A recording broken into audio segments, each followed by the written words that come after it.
শেষ শুকরগুজার যে আল্লাহ রাব্বুল আলামিনের পবিত্র জুমার দিনে জুমার নামাজ পড়ার উদ্দেশ্যে আমাদের একত্রিত হওয়ার তৌফিক দিয়েছেন। এর জন্য আমরা অন্তরের অন্তঃস্থলতনি মুসলিয়ান কেরাম, মুরব্বিয়ান এজাম, যুবক ভাইয়েরা আমরা অন্তরের অন্তঃস্থলতনি শুকরিয়া আদায় করি আলহামদুলিল্লাহ। আল্লাহ রাব্বুল আলামিনে আপনারে আমারে আমার তৌফিক দিছেন, আমরা চাইলে পারলাম না। আল্লাহ যদি তৌফিক দিতা না আমরা চাইলে পারলাম নি, পারলাম না। উপস্থিত মুসলিয়ান কেরাম ও সর্বস্তরের মুসলমান ভাইয়েরা, পর্দার অন্তরালের পর্দা নিশের মা ও বোনেরা, আল্লাহ রাব্বুল আলামিন আমরার মাঝে প্রত্যেকটা মাসে কোন মাসে 4টা শুক্রবার, কোন মাসে 5টা জুমাবার হয়, ওবার হয়। কোন মাসে লম্বা মাস যেটা এই মাসে দেখা যায় 5টা জুমা হয়, কোন মাসে দেখা যায় 4টা জুমা হয়। এই জুমাটা আল্লাহ রাব্বুল আলামিন প্রত্যেকটা মাসের মাঝে কেনে দিলা, প্রত্যেকটা মাসের সপ্তাহে একদিন আল্লাহ ঈদের দিন দিলা, যাতে বন্দা বান্দিরা একাকার একত্রিত হইয়া যে আইতো পারে না সেও আইয়া আল্লাহর ঘর মসজিদের মাঝে একত্রিত হইয়া যাতে আল্লাহর শুকরিয়া আদায় করতে পারে। বলেন সুবহানাল্লাহ।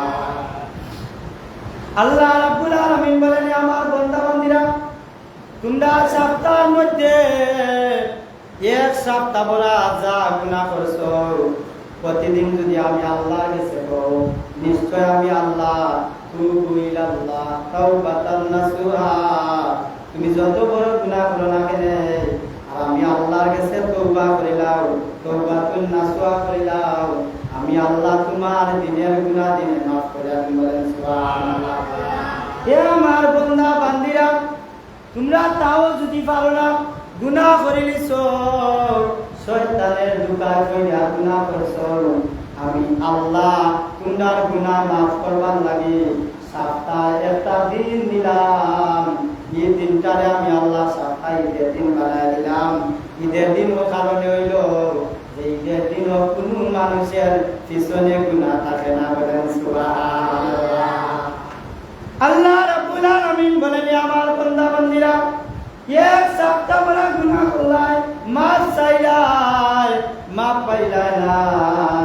ও আমার বান্দা বান্দিরা, এর বাদেও তোমরা নৈরাশ হইও না, আমার রহমত করি তোমরা বাতিল হইও না, আমার রহমত করি তোমরা বঞ্চিত হইও না। আমি আল্লাহ তোমরা লাগি সপ্তাহে এমন একটা দিন আছে, ওই দিনের মধ্যে যদি আমি আল্লাহরে ডাকা তুবু ইলাল্লাহ তাওবাতুন নাসুহা কইরা আমি আল্লাহর কাছে চাও, আমি তোমার জীবনের সমস্ত গুনাহ মাফ কইরা মাসুম বাচ্চার মতো বানাইয়া দিব। বলেন সুবহানাল্লাহ। আল্লাহ রাব্বুল আলামিন ফরমান যে তুমি এক সপ্তাহ বড় গুনাহ করে নিছো, কিন্তু সপ্তাহের মাঝে এমন একটা ঈদের দিন আছে, সপ্তাহ জুমাবারের দিন যদি আমি আল্লাহর কাছে কইলাম, আমি আল্লাহর কাছে তওবা কইরা কান্দা কুটি করো, আল্লাহ তুমি যদি মাফ না দেও তোমার দরবার নিয়া দাঁড়াইতাম না। বলেন সুবহানাল্লাহ। আল্লাহ রাব্বুল আলামিন ফরমান, হে আমার বান্দা বান্দিরা, তোমরা জানিয়া নেও জুমাবার দিনে আমি আল্লাহর রহমত এমন ভাবে আমি আল্লাহ ডালিয়া দেই, কোন মানুষে যদি রহমত দিতে চায় আর খালি ফিরা যাইতো এমন কোন মানুষ আমার কাছে নাই। বলেন সুবহানাল্লাহ। বলে খুশি যে না রহমতে এমেলা কোন রহমত আমার কাছে নাই, আমার রহমতের ভান্ডারের কোন সীমা নাই, সীমানা নাই। বলেন সুবহানাল্লাহ। এমন মানুষ আছে যে কেউ কইছি আজ পর্যন্ত যে আমরা তো আল্লাহর রহমত পাইছি না, আমরা বাটো আল্লাহর রহমত আইছে না, ইলা পাইছি নি কেউ কইতে? আল্লাহর রহমত যদি থাকতো না, তুমি চলতা পারলাই না, তুমি আটটা পারলাই না, তুমি খাইতা পারলাই না, বইতা পারলাই না, তোমার তাই জীবনের মাঝে হইল না, তোমার তাই জমিন হইল না, যদি আল্লাহর রহমত তোমার লগে থাকতো না। হইল নি না হইল না? তোমার রহমত, আল্লাহর রহমত থাকার কারণে তুমি জমিনও চলাফেরা করায়, জমিনও বাস করায়, এর কারণে আল্লাহ রাব্বুল আলামিন ফরমান, হে আমার বান্দা বান্দিরা, তোমরা আমার দরবার থেকে নৈরাশ হইও না, কারণ আমি আল্লাহ নাম রহমানুর রহিম। বলেন সুবহানাল্লাহ। আমি হইলাম সামিউল বাসির, আমি আল্লাহ আরে আমার রাহিমিন, আমি আল্লাহ হাইয়ুল কাইয়ুম, আমি আল্লাহ রহমানুর রহিম। আমি আল্লাহ জলিল জব্বার, আমি আল্লাহ হান্নান, আমি আল্লাহ মান্নান, আমি আল্লাহ জলিল জব্বার, আমি আল্লাহ সামিউন নাসির। বলেন সুবহানাল্লাহ। আল্লাহ রাব্বুল আলামিন বলেন, আমার বান্দা বান্দীরা, তোমরা কতটুকু গুনাহ করছো, তোমরা কতটুকু গুনাহ করছো রে আমার বান্দা বান্দীরা। তোমরা জানো আমি আল্লাহর আযাব যত বড়, আমি আল্লাহর গজবের থেকে আরো বেশি বড়। আমি আল্লাহর আযাব যত বড়, আমি আল্লাহর গজবের থেকে আরো বড়। আমি আল্লাহর আযাব আর গজবের চাইতে এতনি লক্ষ লক্ষ কোটি গুণ বড় আমি আল্লাহর রহমত। বলেন সুবহানাল্লাহ। ইন্না রাহমাতি সাবাকাতিল গযাবি। আল্লাহ রাব্বুল আলামিন এক বান্দা যেগুলা গুনাহ করে, ও গুনাহ করার পরে তার উপরে আল্লাহর গজব আয়া করে দিত। গজবের ফেরেশতারা গজব লইয়া আইয়া ফালাই দিত। ওই সময় আল্লাহ রাব্বুল আলামিন কয়, ইয়া আমার ফেরেশতা, আমার বান্দার উপরে গজব পালাইও না। দেখি আমার বান্দায় তওবা করিলাই, আমি আল্লাহর কাছে মাফ চাইলাই, আমি আল্লাহ তারে মাফ কইরা দিন। বলেন সুবহানাল্লাহ। গজবের ফেরেশতারা গজব লইয়া যায়, এর মুহূর্তে রহমতের ফেরেশতারা গজব পড়ার আগে আগে, বান্দার উপরে গজব পড়ার আগে আগে রহমতের ফেরেশতা ওই বান্দার উপরে সাথে সাথে না রহমত ডালিয়া দেয়। বলেন সুবহানাল্লাহ। তবে কোন সময় রহমত ডালিয়া দিব? যে সময় তুমি আল্লাহর কাছে তওবা করবা, আল্লাহর কাছে মাফ চাইবা। এর কারণে কইছে ইন্না রাহমাতি সাবাকাত গজবি। আল্লাহ রাব্বুল আলামিন ফরমান, আমার রহমত যত বড়, এর চাইতে আমার গজব যত বড়, এর চাইতে লক্ষ লক্ষ কোটি গুণ বড় আমার আল্লাহর রহমত। বলেন সুবহানাল্লাহ। আল্লাহ বলছে আমার গজবতে চাইতে লক্ষ লক্ষ কোটি গুণ বেশি আমি আল্লাহর রহমত। এর কারণে সাহাবায়ে কেরাম আমরা কিতা করতাম? গুনাহ করে নিছি বুঝছি না, আমরা সাথে সাথে তওবা করতাম, আল্লাহর কাছে কইয়া মাফ চাইতাম, আল্লাহ আমরারে মাফ দিতাম। আল্লাহ রাব্বুল আলামিন আমরা সবাইরে তৌফিক দেও। বলেন আমিন। গুনাহ মানুষের জীবনে অন্ধকার করিলা, কিতা করিলা? গুনাহ মানুষের অন্ধকার জীবনে অন্ধকারের দিকে টেনে নেয়। লোহায় জেলা মরিচা ধরে, লোহার মাঝে জঙ্গার ধরে, না ধরে না, লোহার মাঝে কিতা ধরে? জঙ্গার ধরে। ওইরকম ভাবে মানুষের ভিতরে গুনাহ করতে করতে একটা জঙ্গার ধরিলাই। ও মানছে দেখবাই জুম্মার দিন যদি নামাজ পড়েন, শনিবারে নামাজ পড়তে ভালো লাগে না, রবিবারে নামাজ পড়লে সোমবারে আর নামাজ পড়তে ভালো লাগে না। এটার কারণ হইল গিয়া গুনাহ ভিতরে জঙ্গার ধরে দিছে। এরকমের মানুষ আমরা সমাজ আছে না নাই? একবার নামাজ পড়লে আরবার মজা লাগে না, একবার নামাজ পড়লে আরবার আর ভালো লাগে না। আর বলে যে আমার শয়তানে বেরি লাইলে আছে না নাই? এটার কারণ হইল গুনাহ করতে করতে ভিতরে মরিচা ধরে লিছে, আর নামাজ পড়তে ভালো লাগে না, জিকির করতে ভালো লাগে না। গুনাহ করতে করতে এমন পর্যায়ে যায় এই মানুষের নামাজ দেখতেও ভালো লাগে না, জিকির শুনলেও ভালো লাগে না। এটা কিতা করে? গুনাহ করে, গুনাহ করে।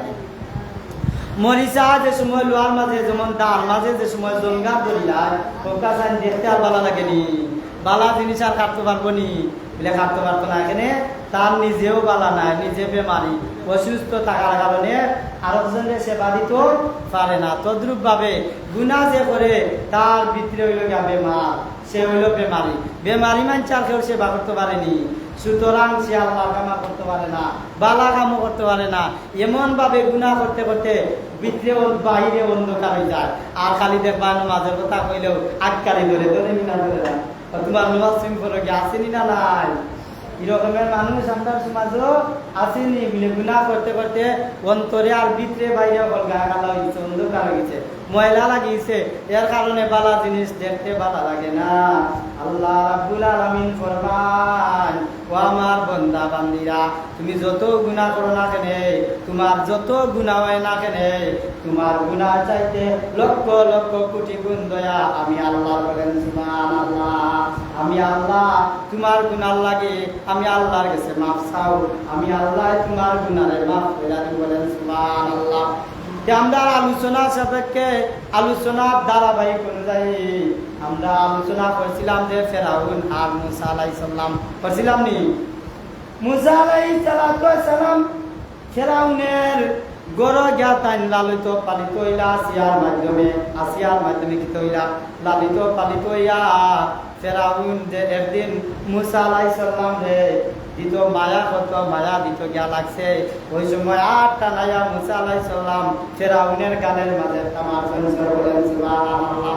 সোর খাইয়া উনি ফেরাউনি কিতা কয় ওই রে এই তো ডেঞ্জারাস বাচ্চা, এই বাচ্চারে আমার পরীক্ষা করা লাগবো, টেস্ট করা লাগবো। বলে টেস্ট কিলা করতে হয়, এক প্লেটের মাঝে এক বাটার মাঝে কিতা হচ্ছে এক বাদি আগুন আর এক বাদি স্বর্ণ। মুসা আলাইহিস সালামরে পরীক্ষা করতে হইলো যদি বাচ্চা বুঝদার হয় আর আমার চাপা মারলো ও বুঝদার নেই, বুঝদার হইলে সোনার টুকরা ধরবো আর আবুজ হইলে এক আগুনের টুকরা ধরিব। এখন পরীক্ষা করবার লাগে মুসা আলাইহিস সালামের সামনে ফেরাউনে কিতা করলো, একটা প্লেটের মধ্যে এক জায়গা আগুন আর এক জায়গা স্বর্ণ রাখলো। মুসা আলাইহিস সালামের সামনে নেওয়া হইলো। মুসা পয়গাম্বর যে সময় তাই তো আল্লাহর পয়গাম্বর, আল্লাহর নবী, তাই ছোট মানে তো তাই আল্লাহ নানি আগুনও চিনইন চুনও চিনইন তাই নি তাই আস্তা শুনা বাজি আর কইলেন সুবহানাল্লাহ। সাথে আল্লাহ রাব্বুল আলামিন জিবরাইল আমিন ফেরেশতারে কইলা, হে ফেরেশতা জিবরাইল তুমি তাড়াতাড়ি যাও, মুসার আটটা সোনার বাইদি নিও না, মুসার আটটা ঘুরাইয়া তুমি আগুনের বাইদি দিয়া দেও। বলেন সুবহানাল্লাহ। হযরত মুসা পয়গম্বর আল্লাহর নবী মুসা আগুন হাতে লইয়া সাথে সাথে মুখ হারাই দিছেন। বলেন সুবহানাল্লাহ। মুখ আগুন হারাইছেন। ওই সময় আসিয়া কই দেখলাই নি তামসা, দেখলাই নি খেলা করবার আলো, ও ফেরাউন তুমি তা কিতা লাগাইলা, ছোট বাচ্চা মুখ আগুন হারাইলো, এই বাচ্চার বাঁচবনি। ফেরাউন দে কইলা আসিয়া বলে তুমি যেন রং তৈয়ার করলাই, দেখো সানি বাচ্চা ও আবুজ বাচ্চা আগুন চিনে কিতার শুনা কিতা চিনে। তো ফেরাউনের যারা বরস হয়েছে কয় যে কিছুটা আমার বুঝেছে, এই বাচ্চা বুঝে না, বুঝতেও যদি আগুন হাত লইলাইনি। আচ্ছা বুঝদার আর বুঝদার যদি হয় আগুন হতো সহজে হাত লইলাইনি, লয় না। এখন ফেরাউনে কইল আচ্ছা ঠিক আছে যাও বাচ্চারে লালন পালন করো। বাচ্চারে কিছুলা শিয়ান করার বাদে এখন মুসা আলাইহিস সালাম একত্ববাদীর খুদার দাওয়াত দেওয়া করলা। মুসা আলাইহিস সালাম তাইনের দলের মাঝে একদল মানুষ নেওয়া আরম্ভ করলা। তাইতে ভালোবাসে এই রকমের একদল মানুষ হইল আর ফেরাউনের একদল ভাগ হয়ে গেল। ভাগ হওয়ার পরে দেখা যায় মুসা আলাইহিস সালামের দলের একজন মানুষ রে ফেরাউনের দলের একজন মানুষ একদিন পিঠা আরম্ভ করলো। মুসা আলাইহিস সালাম রাগ করিয়া ওই বেটারে ডাক্তার না, ফেরাউনের দলের লোকের একজনে ডাক্তার না, যে মারছে তারে ডাক্তার না, আল্লাহ আন্না মাল্লা চোর মারার লোকে বেটা জাগাত মারা গেছে। সুবহানাল্লাহ। কি পাওয়ার মুসা আলাইহিস সালামের চোরের। আরো সহজে ঘটনা হইল গিয়া মুসা আলাইহিস সালাম একদিন ব্যস্ত আসলা। ওই সময় আজরাইলে মালাকুল মাউত আজরাইল আইয়া কইলা, হে মুসা আমি আজরাইল তোমার জান কবজ করতাম আইছি। লগইয়া মুসা স্টার্ট করাইয়া মার সঞ্চর আজরাইল একবার জাহিন্দা লইতে কা। সুবহানাল্লাহ। আজরাইল আল্লাহর কাছে গিয়া কইলা, হে আল্লাহ আমি তো গেছিলাম মুসার জান কবজ করবার লাগে, তোমার মুসা যে তাবাটা আমারে মারলা আমি এই তাবাটা সহ্য করতাম পারছি না। বলেন সুবহানাল্লাহ। আল্লাহ কইলা, হে আমার ফেরেশতা আজরাইল তুমি মুসার কাছে গিয়া কিতা কইছো? বলে আমি মুসার কাছে গিয়া কইছি আমি আইছি তোমার জান কবজ করতাম, যেতে তোমার বউ তুমি কইতা যে আল্লাহর পক্ষ থেকে আইছি আমি তোমার জান কবজ করতাম, তোমার সমত আসেনি যাইতাই কিনি না থাকতা পয়গাম্বর বলতে জানো মেলা নেই। বলেন সুবহানাল্লাহ। মানে মুসা আলাইহিস সালামের এমন এক পাওয়ার আছিল, খুব রাগী মানুষ আসলা। এখন চোর মারার বাদে ই মানুষ জাগাত মারা গেছে। মুসা আলাইহিস সালাম মিশর পালাইয়া তাই অন্য জায়গাত লাগে যাওয়ার বাদে আল্লাহ রাব্বুল আলামিন একদিন মুসা আলাইহিস সালামের সন্নিধ্য ডাকলা। মুসা আলাইহিস সালামরে দেখা করবার লাগি ওয়াটার করলা। ওই সময় মুসা রাস্তা অতিক্রম করার মাঝে দেখা গেল পাহাড়ের পদতলে টিম টিম করে আগুনের লাগাম বাতি জ্বলে, নূর নূর দেখা যায়। মুসা আলাইহিস সালাতু ওয়াস সালাম ওই আগুন দেখা তাই না আগুয়া গেলা।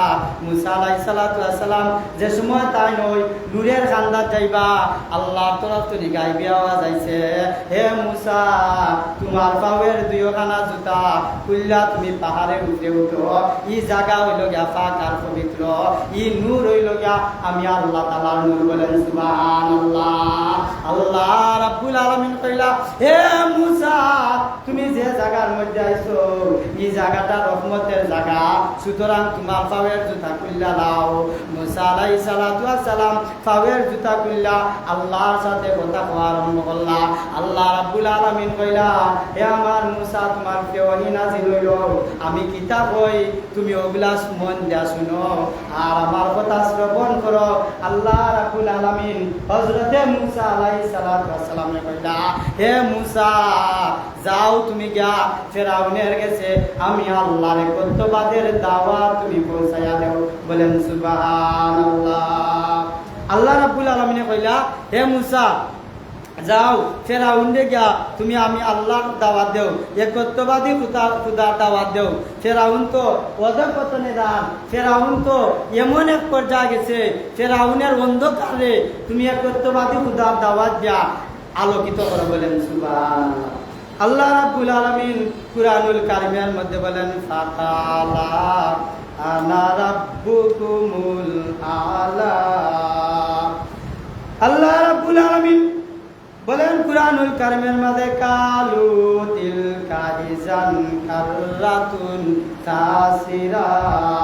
তারা এও বলেছে যদি তোমাদের আগের জীবনে ফিরিয়ে নেওয়া হয় তাহলে সেটা তো হবে খুবই লোকসানের বিষয়। ফা ইন্নামা হিয়া জাজরাতুন ওয়াহিদা, অবশ্যই তা হবে বড় ধরনের একটি গর্জন। হাল আতাকা হাদিসু মুসা, হে নবী তোমার কাছে কি মুসার কাহিনী পৌঁছে নাই? আল্লাহ রাব্বুল আলামিন নবীরে জানা দিলা, হে নবী মুসার ঘটনা কি তা তুমি জানো না? মুসার ঘটনা কি তোমার কাছে পৌঁছানো হয়েছে? এরপরে আল্লাহ রাব্বুল আলামিন বলেন, ইজনাদাহু রাব্বুহু বিল ওয়াদিল মুকাদ্দাসি তুয়া।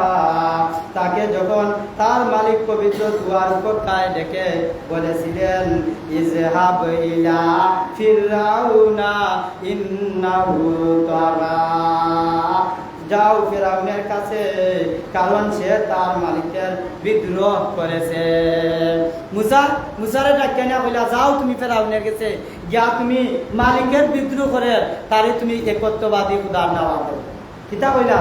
যাও একত্ববাদী খুদার দাওয়াত দাও। পরের আয়াতে বলা হয়েছে, ফাকুল হাল্লাকা ইলা আনতা যাক্কা, তাকে জিজ্ঞাসা করো তুমি কি ঈমান এনে পবিত্র হতে চাও? মুসা আলাইহিস সালাম রে জানায়া দেওয়া হইলো ফিরআউনকে তুমি জিজ্ঞাইবা যে কি একত্ববাদী খুদার দাওয়াতে ঈমান আনতে চাইনি।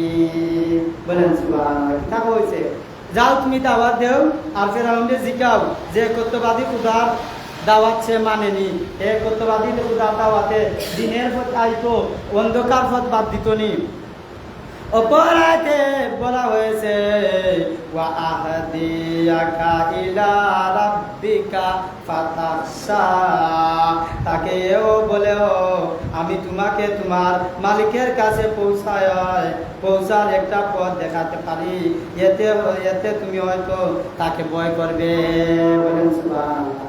মুসা আলাইহিস সালাতু ওয়াস সালাম কইলা, ও ফিরআউন আমি এও একটা ব্যবস্থা তোমারে একটা জিনিস আমি তোমারে দেখাইতাম পারি, যে জিনিসের কারণে যে জিনিস দেখার কারণে তুমি ঈমান আনতে পারো আর ভয় আল্লাহরে করতে পারো। বলেন সুবহানাল্লাহ। মুসা আলাইহিস সালাম কইলা যে এমন একটা জিনিস তোমার আমি দেখাইতাম পারি, যে জিনিস দেখার কারণে হয়তো তুমি আল্লাহর উপরে ঈমান আনতে পারো, একত্ববাদী খুদারে মানতে পারো আর অন্ধকারের পথ থেকে দিনের পথে আইতে পারো। বলেন সুবহানাল্লাহ। অপরাধে বলা হয়েছে ফাআরাহুল আয়াতাল কুবরা, তারপর সে তাকে আমার পক্ষ থেকে নবুয়তের বড় একটা নিদর্শন দেখালো।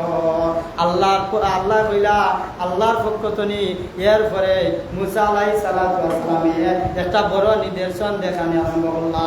অপর আয়াতে বলা আছে ফাকাজ্জাবা ওয়াসা, কিন্তু সে আমার নবীকে মিথ্যা সাব্যস্ত করলো আর সে তার বিরুদ্ধে আচরণ করলো।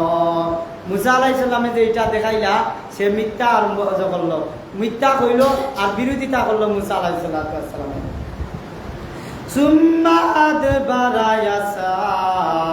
অতঃপর ষড়যন্ত্র করার মানছে সে পিছনে ফিরে গেল।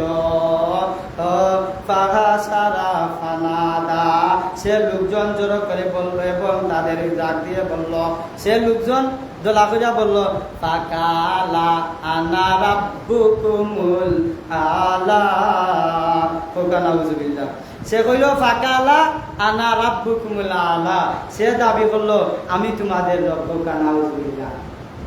এখন মুসা আলাইহিস সালাতু ওয়াস সালামে কিতা তাইন ঘটনা দেখাইলা, কোন ঘটনার কারণে মুসা আলাইহিস সালাতু ওয়াস সালামে কইলা এই ঘটনা যদি তুমি দেখো যে তুমি অন্ধকারের যুগকে একত্ববাদী খুদার কথা তোমার স্মরণে আইব, আর তুমি অন্ধকারের পথ নিয়ে প্রকাশ্যে আল্লাহর পথে তুমি সত্য পথে আইবা। বলেন সুবহানাল্লাহ। ঘটনাটা হইল গিয়া মুসা আলাইহিস সালাতু ওয়াস সালামে ফেরাউনে গিয়া যে সময় দাওয়াত দিলা, একত্ববাদী দাওয়াত দিলা, ওই সময় ফেরাউনে মুসা আলাইহিস সালাতু ওয়াস সালামের বিরুদ্ধে আচরণ করা আরম্ভ করলো। মুসা আলাইহিস সালাতু ওয়াস সালামে আল্লাহ জানায় দিলা, হে মুসা তুমি ডরাইও না, ভয় পাইও না, তোমার হাতের মাঝে এটা কিতা? আল্লাহর নবী মুসা কইলা, ও আল্লাহ আমার হাতের মাঝে এটা তো একটা লাঠি। আল্লাহ কইলা লা তাখাফ, তুমি ভয় করিও না, ও লাঠিটারে তুমি লাঠি দিয়ে কিতা করো? বলে এই লাঠি দিয়ে আমি ছাগলের খাবার জোগাড় করি, কিতা করি বলে সাপ বিচ্ছু তারাই, আমি লাঠি ব্যবহার করি। আল্লাহ রাব্বুল আলামিন ফরমান, হে মুসা তোমার লাঠিটা ফেরাউনের সামনে সাজা দেও। আল্লাহ রাব্বুল আলামিনের পয়গম্বর মুসা যে সময় ফেরাউনের গেছে লাঠিটা সাল্লা, সাথে সাথে এই লাঠিটা একটা সাপ হয়ে গেল। বলেন সুবহানাল্লাহ। মুসা কিতা বললা, তাইনের হাতের লাঠি ছাড়া মাত্র একটা ভয়ঙ্কর একটা সাপ হয়ে গেছে। সুবহানাল্লাহ। সাপ হওয়া মাত্র ফেরাউন এমন ভাবে ভয় পাইছে, ভয় পাইয়া এখন সে কইল, হে আমার জাদুঘরেরা, এমন এক জাদু করলো মুসায়, তার লাঠি সাপ হয়ে গেল। তোমরা কয় তোমরা জাদুঘর মধ্যে লইয়া কিতা করো, তোমরা ওই রকমের সাপ বানাও। সাথে সাথে জাদুঘর বলতে তারা সাপ বানাইয়া তাদের জাদু মন্ত্র দিয়া সাপ বানাইও সাপের সামনে দিল, বাঘ বানাইলো, শিয়াল বানাইলো, বানাইয়া তারাও সাপের সামনে দিল। আল্লাহর কুদরতি সাপ সব তীরে দইরা আর এক কামড়ে সব রেখাইয়া বানাইছে। বলেন সুবহানাল্লাহ। জাদুঘর বল বয়ে আতঙ্কে আত্মহারা হইয়া গেছে। পরে এমন একটা সাপ, একটা লাঠি এমন সাপ হইল, ওইয়া আমরা জাদুর যত সাপ আছে, যত কিছু আমরা বানাইলাম সব রে লুকমায় খাইল। এটা সাধারণ কোনো সাপ নাই, আর এটা কোনো জাদুকরি সাপ নাই। হে ফেরাউন, তোমার বুঝতে ভুল আর আমরা বুঝতে আর কোনো ভুল নাই। এক দলে হাজার হাজার মানুষ, ফেরাউনের দল তনি আল্লাহর নবী মুসার লগে দলবদ্ধ হয়ে গেল। বলেন সুবহানাল্লাহ। আর ফেরাউনে তার বেটাগিরি দেখাইয়া কইল, দল বলতে দলের মানুষের রাজা কইল ফাকালা আনা রাব্বুকুমুল আলা, আমি তোমাদের রব, আমি তোমাদের রব, আমি তোমাদেরকে সৃষ্টি করেছি। বলেন নাউযুবিল্লাহ। ওই সময় এই আল্লাহর নবী পয়গম্বর মুসা আলাইহিস সালাতু ওয়াস সালামে কইলা, তুমি যদি আল্লাহর খুদা হইয়া থাকো, তুমি দেখো তোমার মানে বন্ধা বলতে কইলা, ও আল্লাহ জমিনে তো আমরা দান না, মেঘ হইতো, তুমি মেঘের ব্যবস্থা করো। কিতা কয় ফেরাউনের দলের লোকেরা কইল, আমরা তো তোমার আল্লাহ মানছি, এখন তো আমরা বৃষ্টির অভাব, জমিন মেঘ না, মেঘের ব্যবস্থা করো, পানির ব্যবস্থা করো। এখন ফেরাউনে কিতা করতো, ক্ষমতা আসেনি মেঘ দিবার, ক্ষমতা আসেনি জমিন বৃষ্টি দিবার। এখন দেখা গেল গভীর রাইতে জঙ্গলার কদলে গিয়া গাতার মধ্যে ঢুকিয়া আরাত করে কয়, মাহবুদ ও দয়ার আল্লাহ, আমি তো দুনিয়ার আল্লাহ আর তুমি তো দুনিয়া হেরাতের আল্লাহ বলেন সুবহানাল্লাহ। আমারে দুনিয়ার জমিনও আল্লাহ কইলে আমার ভালো লাগে, আমারে আল্লাহ দাবি করবার তৌফিকটা দেও। আর এর বদলতে আল্লাহ তুমি জমিনও বৃষ্টি দেওয়ার ব্যবস্থা করো। দেখলাম ফেরাউনে কয় আল্লাহর কাছে, আর বা ইনাইয়া দাবি করে নিজে আল্লাহ। ওই সময় দেখা যায় বৃষ্টি হইল, সব শয়তান লইয়া করলো, পেশাব করে দেওয়া আরম্ভ করলো। আর এখন দেখা যায় আল্লাহ পাওয়ার, আল্লাহ মেঘ দিরা, মানে আলোচনা হাতে লইয়া কয় আল্লাহর মেঘ গন্ধ করে গীতা আসেনি না নাই? আল্লাহ নাই, আল্লাহ আছে বইয়া দাবি করলে এই রকমের অবস্থা হইব, হইব নি না? হইতো নাই। এরপরে বিরাট কাহিনী ঘটনা, ফেরাউন কিলা দুর্নীল দরিয়া ডুবিয়া মরল, আল্লাহ দাবি করে আছে আটকিলা মিটলো। এখন আল্লাহ ফেরাউন্ডে জীবিত মুর্দা মৌতা লাশ রাখছই, মানছে গিয়া দেখে আর জুতা দিতা বাবারে, জুতার সোর দে আর থুতু পালাই না পালাই না। এখন আল্লাহ নজির দেখায় রাসুল দুনিয়ার জমিন, যে আল্লাহ দাবি করছে, আল্লাহর বিরোধিতা করছে, কেউ রেহাই পাইছে না। আল্লাহ রাব্বুল আলামিনে আমরারে সুন্দরভাবে ইমানের আলোতে তারা চলার তৌফিক দিতা, পাঁচ ওয়াক্ত নামাজ পড়ার তৌফিক দিতা। ওয়া মা আলাইনা ইল্লাল বালাগ ওয়া আখিরি দাওয়ানা আনিল হামদুলিল্লাহি রাব্বিল আলামিন।